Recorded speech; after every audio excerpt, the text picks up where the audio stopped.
Anjos e demônios. Comentário de Mário Persona. Jesus pergunta ao endemoniado o seu nome. E ele responde: Legião, pois somos muitos. Então ordenou que saíssem daquele corpo, mas os demônios suplicaram que não os mandasse sair daquela região. Uma grande manada de porcos estava pastando numa colina próxima dali, e os demônios então imploraram a Jesus: manda-nos para os porcos, para que entremos neles. Ele lhes deu permissão, e os espíritos imundos saíram e entraram nos porcos. A manada de cerca de 2.000 porcos atirou-se precipício abaixo em direção ao mar, e nele se afogou. Marcos 5, de 9 a 13. Se você anda preocupado com a superpopulação de seres humanos no planeta, é porque ainda não se deu conta da superpopulação de seres espirituais. Anjos rebeldes são chamados de poderes e autoridades dominadores deste mundo de trevas, forças espirituais do mal nas regiões celestiais. Não só na terra, nas regiões celestiais. Efésios 6,12. O número total de anjos, rebeldes ou não, é impossível de ser calculado. A Bíblia fala em miríades, ou algumas versões, incontáveis hostes de anjos. Hebreus 12, 22. Ou seja, não dá para contar, que nem estrelas. São muito mais, então, do que todos os seres humanos que já existiram nesse mundo, que já passaram pela terra. Neste momento, vários anjos observam por sobre o meu ombro. Sim, estão curiosos em saber o que eu vou dizer aqui. E saiba que mesmo quando você tranca a porta do seu quarto, não está sozinho, não. Deus quis que, mediante a igreja, a multiforme sabedoria de Deus se tornasse conhecida dos poderes e autoridades nas regiões celestiais, tanto de anjos caídos como de anjos fiéis a Deus, pois são coisas com as quais a igreja se ocupa, são coisas que até os anjos anseiam observar. Isso diz 1 Pedro 1,12. Para eles, para os anjos, é curioso observar seres humanos arruinados pelo pecado e depois salvos e redimidos pelo sangue de Jesus, que se fez homem para salvar apenas seres humanos. Jesus não se fez anjo para morrer no lugar de anjos, porque anjos não morrem. Eles foram todos criados já na presença de Deus, e para os que caíram não existe perdão. Mas o homem desse capítulo agora de Marcos não foi possuído por anjos, e muito menos por Satanás, que na Bíblia só aparece entrando em Judas. Satanás entrou em Judas chamado Iscariotes, você lê em Lucas 22, versículo 3. O endemoniado aqui está possuído de demônios, que também são chamados espíritos malignos, que parecem ser uma classe de seres espirituais distinta dos anjos. Na Bíblia, Satanás é o único chamado de diabo, e a palavra nunca aparece no plural, sempre no singular. Assim como os anjos caídos, os demônios ou os espíritos imundos também são instrumentos do diabo.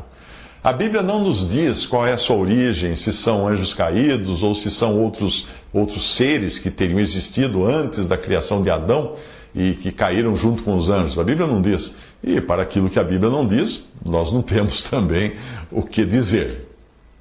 Os demônios pedem a Jesus que permita que entrem nos porcos. E ele lhes deu permissão, e os espíritos imundos saíram e entraram nos porcos. A manada de cerca de 2.000 porcos atirou-se precipício abaixo em direção ao mar, e nele se afogou. Marcos 5, 13. A morte dos porcos revela que Satanás só quer destruir quem é controlado por ele. Jesus disse: ele foi homicida desde o princípio e não se apegou à verdade, pois não há verdade nele. Quando mente, fala sua própria língua, pois é mentiroso e é o pai da mentira. No entanto, vocês não creem em mim, porque lhes digo a verdade. Jesus estava conversando com os fariseus. Aquele que pertence a Deus ouve as palavras de Deus. Vocês não ouvem porque vocês não pertencem a Deus, disse ele em João 8, versículos 44 ao 47. Os anjos foram enviados por Deus como ministros de Deus, como diz em Hebreus 1, versículos 13 a 14. A qual dos anjos Deus alguma vez disse, senta-te à minha direita, ele está se referindo a Cristo aqui, obviamente, a qual dos anjos alguma vez Deus disse, senta-te à minha direita até que eu faça dos teus inimigos um estrado para os teus pés? Os anjos não são todos eles espíritos ministradores enviados para servir aqueles que hão de herdar a salvação? É isso que é a pergunta feita em Hebreus. A resposta é sim. São espíritos de Deus ministradores. Mas Deus não quer que nos ocupemos com anjos. E nem que busquemos neles a solução para os nossos problemas. Se você tem acesso ao presidente, por que é que você vai querer falar com um ministro, ou com um assessor, ou com um vice que seja? Hã? Jesus disse, venham a mim todos os que estão cansados e sobrecarregados. Venham a mim, ele disse, e eu lhes darei descanso. Mateus 18, 28. Que convite. Muitos desprezam este convite e preferem ir a qualquer coisa que se apresente como espiritual. Anjos, inclusive. Aí eles ficam vulneráveis a legiões de espíritos e homens enganadores a serviço do diabo. Ao falar dos que se apresentavam como apóstolos e não eram, Paulo escreveu, pois tais homens são falsos apóstolos, obreiros enganosos, fingindo-se apóstolos de Cristo. Isto não é de admirar, pois o próprio Satanás se disfarça de anjo de luz. Portanto, não é surpresa que os seus servos, esses que se dizem apóstolos, finjam que são servos da justiça. 2 Coríntios 11, de 13 a 15. Ou você acha que o diabo se apresenta com chifres e um rabo e um tridente na mão? Você ainda pensa assim? Não.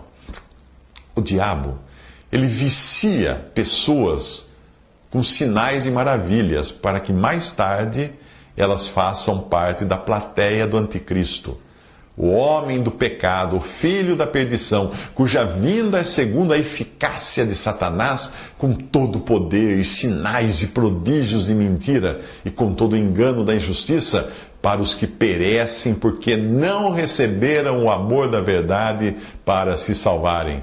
E por isso Deus lhes enviará a operação do erro, para que creiam a mentira, para que sejam julgados todos os que não creram a verdade, antes tiveram prazer na iniquidade. Isso está em 2 Tessalonicenses 2, de 3 a 12.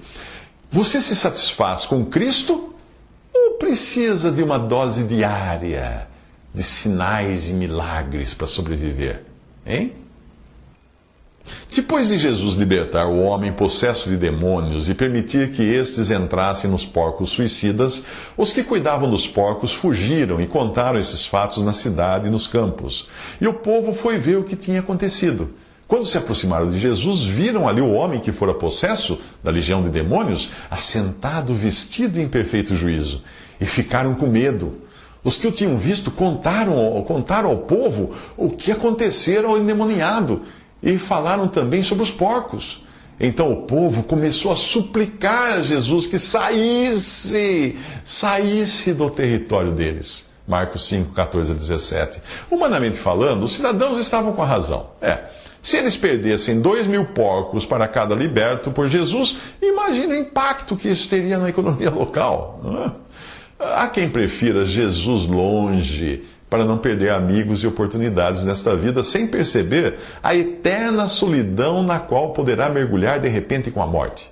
Outros adotam uma pitadinha assim de cristianismo, para obter status em círculos que valorizam pessoas cristãs. Afinal, você já deve ter ouvido falar de donas de casa que preferem contratar empregadas crentes, não ouviu falar? Pois é, a sociedade valoriza um cidadão assentado, vestido em perfeito juízo, mas apenas exteriormente, sem ter sido liberto como foi o homem possesso. Os governantes gostam que igrejas se multipliquem, pois é mais gente longe da embriaguez, do fumo, das drogas, da violência, e isso reduz os custos do governo com segurança e saúde. Isenção de impostos e benefícios para igrejas são usados por políticos de olho no voto, porque conquistar eleitores cristãos é mais barato. Basta convencer o padre ou o pastor e o rebanho o seguirá trotando obediente em direção às urnas. Mas não é desse cristianismo exterior que eu estou falando, mas da real libertação do pecado e de ser feito membro da família de Deus. Para os que se convertem a Jesus, a promessa é que o Pai nos tornou dignos de participar da herança dos santos na luz, pois Ele nos resgatou do domínio das trevas e nos transportou para o reino do Filho do seu amor, ou do seu Filho amado, em quem nós temos redenção, a saber, o perdão dos pecados, pois se o Filho os libertar, vocês de fato serão livres. Isso está em Colossenses 1, 12 a 14 e João 8, 36. Mas talvez você se considere livre por se achar dono de seu próprio nariz e fazer o que bem entende, não é? Você disse livre? Bem, talvez livre como um passarinho na gaiola chamada pecado e comendo na mão do diabo. Quando vocês se oferecem a alguém para lhe obedecer como escravos, tornam-se escravos daquele a quem obedecem. Escravos do pecado que leva à morte, ou da obediência que leva à justiça. Isso está em Romanos 6,16, e eu sugiro agora, que tal você mudar de patrão, hein?